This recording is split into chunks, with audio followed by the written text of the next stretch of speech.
But if he has to stay at a place far away, there must be preparation as to the instructions to be received, their quantity and frequency, all of which it is the teacher's duty to decide. Detailed advice has been given based on the way of life prevailing in olden days. It is said that the disciple should visit the teacher once every 2 days, every 3 days, or every 7 days after the alms round, and, having eaten at the teacher's, return to his dwelling place. This is how it was done in ancient times, in keeping with the way of life prevailing then. Such customs should still be taken into consideration nowadays, and adapted to present-day needs to the best advantage. If the meditator lives far away in the countryside, he is advised first to make arrangement for receiving the concentration object, kamathana, and to contact the teacher afterwards in the proper way. It is up to us to adapt as necessary all these traditional practices. If all this is not arranged properly, confusion will arise, which will be difficult to deal with. Consider, for instance, the advice given in the ancient manuals regarding discussion between disciple and teacher. There it is advised that when speaking to each other, disciple and teacher should sit back to back at the foot of a tree, with the tree between them, and with their eyes closed. They should speak carefully, correctly, straightforwardly, and to the point, discussing only as much as is necessary. Then they should get up and leave without seeing each other's face at all. This is intended purely and simply to eliminate sources of disturbance as far as possible. Having understood the purpose of practices like this, one is in a position to make preparations for contacting the teacher. This creates good relations right from the time the pupil first meets the teacher and maintains them through the stages of receiving instructions and advice and discussing difficulties, thus ensuring unbroken progress. 4. Studying the concentration object, kamathana. Meditation objects are of 2 kinds, general and specific.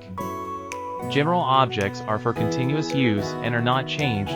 Specific objects are practiced in order to accomplish the desired result as quickly as possible. The former class are practiced every day and are chosen to suit the meditator's temperament. For example, a timid person should every day develop loving-kindness, metabhavana, kama. A person of lustful character type should daily practice meditation on repulsiveness, asubhakamathana, kama.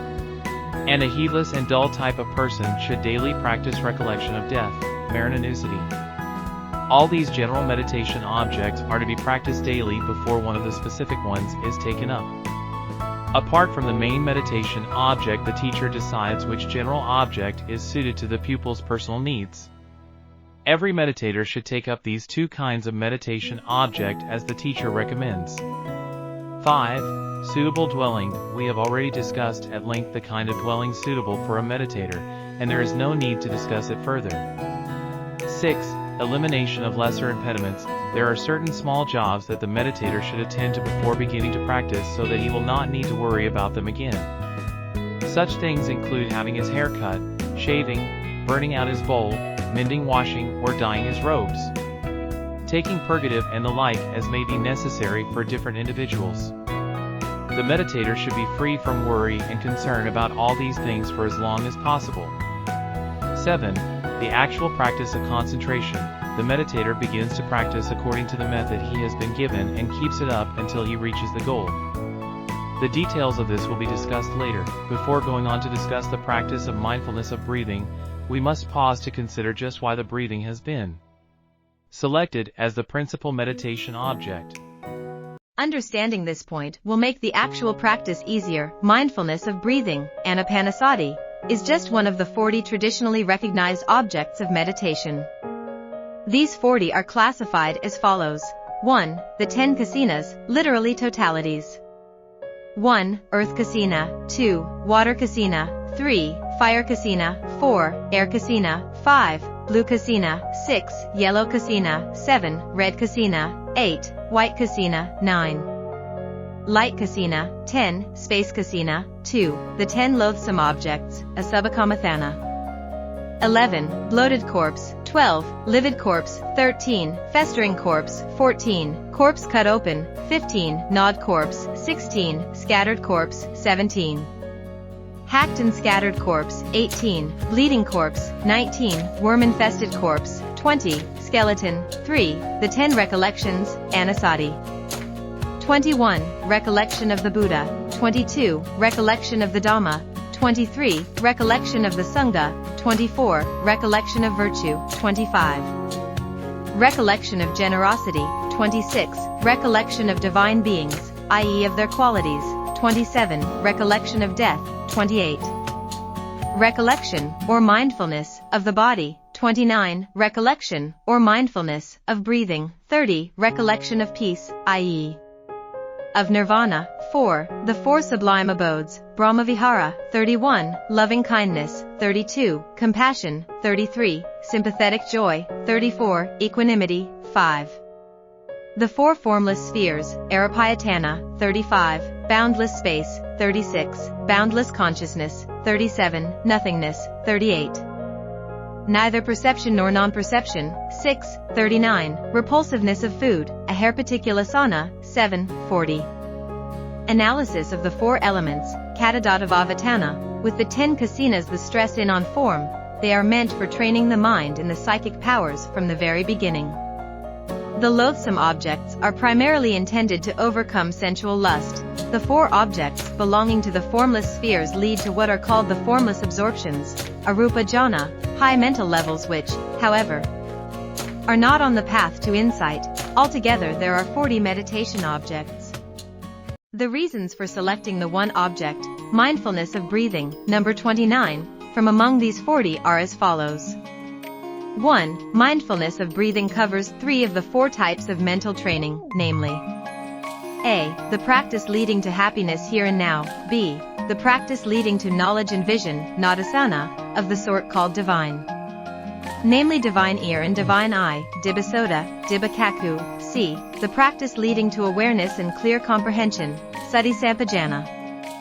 D. The practice leading directly to the extinction of the inflows, asavakaya. Mindfulness of breathing covers completely the first, third and fourth of these types of mental training, but not the second, which has in any case nothing at all to do with the overcoming of suffering. Just how anapanasati covers these 3 types of mental training will be discussed in detail later on, or the meditator may prefer to wait and see this by himself as a result of having actually practiced it. None of the other meditation objects covers as wide a range of benefits as does mindfulness of breathing. 2. Mindfulness of breathing is very calm and subtle as regards both object and destruction of defilements. Other meditation objects, including mindfulness of body, kayagatasati, which is very similar to mindfulness of breathing, lack these qualities. Mindfulness of the body is calm and subtle only in destroying defilements. It is not calm and subtle as to object. By contrast, in mindfulness of breathing the object is calm and cool, comforting, not frightening, not repulsive, not difficult to work on. What is more, mindfulness of breathing can absolutely destroy the defilements. These are the qualities that make it so special. And mindfulness of the body the object is fear-inspiring, repulsive. The loathsome objects are even more so. Because mindfulness of breathing has such advantageous qualities, it was recommended by the Buddha himself as suitable for everybody. He praised it as the meditation object through which all the noble ones, himself included, had achieved success and which they regularly practiced. 3. Further, mindfulness of breathing can be used throughout the entire course of training. There is no need to change from it to another meditation object. This means that by practicing mindfulness of breathing alone, the meditator can develop first of all concentration. Secondly, concentration accompanied by intuitive insight, and finally the highest intuitive insight, which eradicates the inflows, asava. Other objects of meditation, especially the kasinas, stop short at concentration. To go on and develop insight, the meditator has to change over to another object. But with mindfulness of breathing, when the meditator has developed fully all the 16 stages described below, he has completed both concentration practice and the insight practice. As mentioned above, mindfulness of breathing alone leads to 3 kinds of concentration in one. No other meditation object is as convenient and comfortable or as highly praised as this one.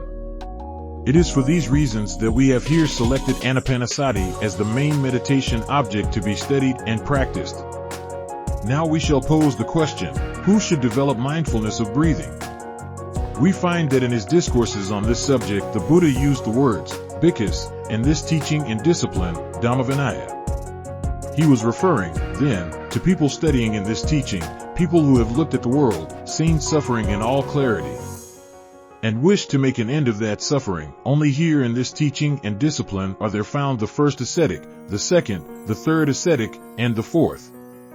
Majjhima Nikaya 11, in other words, individuals at the 4 stages on the way to freedom from suffering, namely, the stream enterer, the once returner, the non-returner, and the arahant, are to be found only in this teaching and discipline.